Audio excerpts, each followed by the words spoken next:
नमस्कार, जनपक्ष में आपका स्वागत है। मैं हूं प्रियदर्शन। दुनिया न जाने कहां कहां जा रही है। चांद पे इंसान 50 साल पहले चला गया। अब शनि और मंगल की तलाश हो रही है। कृत्रिम मेधा के क्षेत्र में एक से एक कामयाबियां हमारे सामने हैं, लेकिन हम क्या कर रहे हैं? हम भी बड़ी सारी उपलब्धियां हासिल कर रहे हैं, इसमें संदेह नहीं, लेकिन हमारा एक बड़ा तबका हर मस्जिद के भीतर, हर मकबरे के भीतर एक मंदिर खोदने पे तुला हुआ है। उसे लग रहा है कि जो भी मस्जिद है, जो भी मकबरा है, उसे कोई ना कोई निशानी मिल जाएगी जहां उसके मंदिर होने का प्रमाण वो सुलभ करा सके। ऐसा लगता है जैसे इस देश में कुछ लोगों को नफरत की राजनीति ही रास आती है। ऐसा लग रहा है जैसे इस देश में मंदिर अगर बनेंगे तो ताकत और छल छद्म से ही बनेंगे। मंदिर मस्जिद का झगड़ा कभी ख़त्म होने नहीं दिया जाएगा। ये सारी बातें क्यों कह रहा हूँ? क्योंकि बीते 2 दिन से फतेहपुर के मकबरे की खबर पढ़ रहा हूँ। वहाँ अचानक विश्व हिंदू परिषद, बजरंग दल, बीजेपी, इन तमाम दलों को ख्याल आया, इन तमाम संगठनों को ख्याल आया कि यहाँ जो एक मकबरा है, असल में वो तो मंदिर है और 1000 साल पुराना मंदिर है, जहाँ भोलेनाथ की प्रतिमा है, जहाँ भोलेनाथ का मंदिर है, जहाँ शिव की पूजा होती थी। और उसके बाद सारे के सारे तर्क, सारे के सारे ऐतिहासिक प्रमाण, सारे के सारे सरकारी दस्तावेज धरे के धरे रह गए। और अचानक सोमवार की सुबह करीब 1000 लोग वहाँ पहुँच गए मकबरे में, डंडे लेकर, झंडे लेकर। वहाँ उन्होंने तोड़ फोड़ की, वहाँ मकबरे पे झंडा, भगवा झंडा फहरा दिया और दावा किया कि वो पूजा करने आए हैं, शांति से पूजा करने आए हैं। इस शांति के पीछे का राज ये था कि ठीक 2 दिन पहले उन्होंने शहर के एसपी को लगभग धमकी की भाषा में कहा था कि हम तो जा रहे हैं, हम तो पूजा अर्चना करेंगे, आप चाहें तो रोक लें। ये भी कह दिया। वो वीडियो जो लगभग वायरल है, आप देख सकते हैं कहीं भी, जिसमें फतेहपुर के बीजेपी जिलाध्यक्ष मुखलाल पाल एसपी को लगभग धमका रहे हैं कि मुलायम सिंह यादव का राज नहीं कि आप गोली चलवा दें। यानी इशारा साफ है कि हमें कानून का डर नहीं है। तो अब फतेहपुर के मकबरे में मंदिर खोजने की एक नई प्रक्रिया शुरू हो गई है। तमाम लोग वहाँ, एक तनाव पैदा हो चुका है और आज की हालत यह है कि उस मकबरे को, जो एक तरह से इबादत की जगह थी, जो तमाम लोगों के आने जाने की जगह थी, बल्लियों से घेर दिया गया है। शहर में तनाव है, पुलिस बड़े पैमाने पर तैनात कर दी गई है, मुस्लिम इलाकों में भी तैनात कर दी गई है। इसका एक और पहलू है, मीडिया पे ये खबरें कुछ इस तरह पेश की जा रही हैं जैसे वाकई हिंदू पक्ष तो एक दावा कर रहा है और मुस्लिम पक्ष आक्रामक हुआ जा रहा है। जबकि अब ध्यान से देखें तो वहाँ के शहर काजी ने बड़े करीने से कहा कि ये कुछ लोगों की शरारत है, शहर इसके चक्कर में ना आए, किसी फसाद में न पड़े।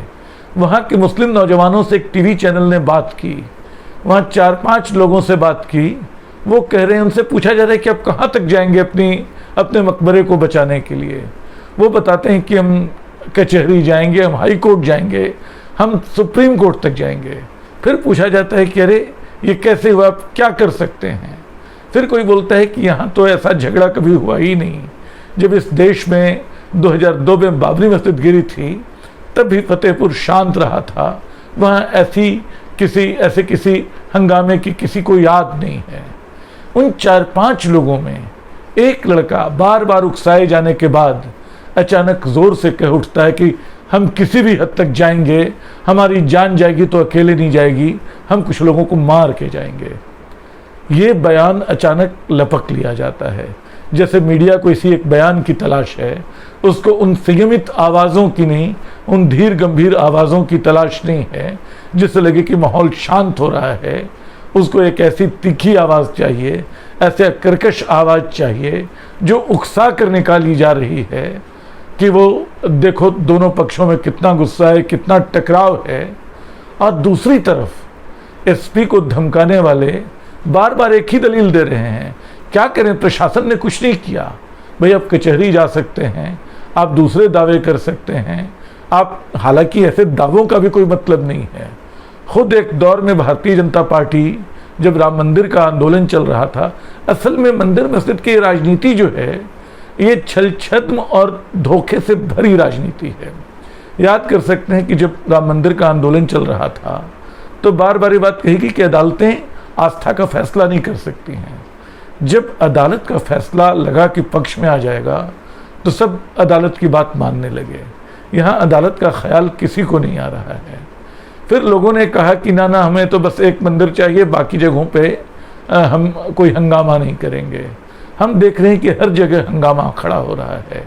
हाल में आरएसएस प्रमुख मोहन भागवत को कहना पड़ा कि आप हर मंदिर के नीचे एक मस्जिद खोजने का काम छोड़ दीजिए, ये काम नहीं हो सकता। साझा इतिहास के 3000 सालों में एक दूसरे के मंदिर, मठ और मस्जिदों पे कब्जे का एक इतिहास रहा है। राजाओं की अपनी मनमानी रही है, मंदिरों को, बौद्ध मठों को, सबको तोड़ने का सिलसिला रहा है। इस इतिहास को हम बार बार सुधार नहीं सकते। अंततः एक लोकतांत्रिक देश का अपना मिजाज है, उसको बनाए रख के ही हम अपने देश को, अपनी सामूहिकता को, अपने एक बहुत धार्मिक मिजाज को बचाए रख सकते हैं। लेकिन हो क्या रहा है, मोहन भागवत की नसीहत वाकई अपने लोगों के लिए थी या नहीं, बात संदेह में डालती है, क्योंकि ऐसा लग रहा है कि उनको कोई सुन ही नहीं रहा है। हर जगह विवाद हो रहा है। फतेहपुर में निश्चित तौर पे प्रशासन को ये क्रेडिट देना होगा कि उसने थोड़ी सख्ती की, करीब 150 लोगों के खिलाफ एफआईआर दर्ज की। बेशक बस 10 लोगों के नाम लिए हैं, बाकी के नाम नहीं लिए गए हैं, और वहाँ भीड़ काफ़ी बड़ी थी। लेकिन ये समझना मुश्किल नहीं है कि प्रशासन जो पहले दिन जो ढिलाई उसने की, जिसके चलते ये तोड़ फोड़ संभव हुई, ये वहाँ झंडा फहराना संभव हुआ, अगले दिन शायद वो थोड़ा संभला, थोड़ा उसने कोशिश की कि माहौल शांत रहे। लेकिन ये जबरन माहौल बिगाड़ने की कोशिश है। और दूसरा, ऐसी जोर जबरदस्ती से, ऐसे पुरानी मस्जिदों से, पुराने मकबरों से मंदिर निकाल कर पूजा करने का भाव किसके भीतर पैदा हो रहा है। हम तो देखते हैं कि जो हिंदुत्व की मूल भावना है, जो उसकी सहनशीलता है, जो उसके धार्मिक विश्वास हैं, जो उसके मौजूदा मंदिर हैं, उनको सुधारने का, उनको बेहतर बनाने का कोई काम नहीं हो रहा है। जो हो रहा है एक राजनीतिक जिद है, एक सनक है, और जिसकी कीमत इस देश के लोकतंत्र का मंदिर चुका रहा है। असल में हम बार बार ये बात तमाम दल कहते हैं कि हमारा एक मंदिर लोकतंत्र का है, हमारी संसद भवन भी एक मंदिर है, हमारी असली किताब संविधान है।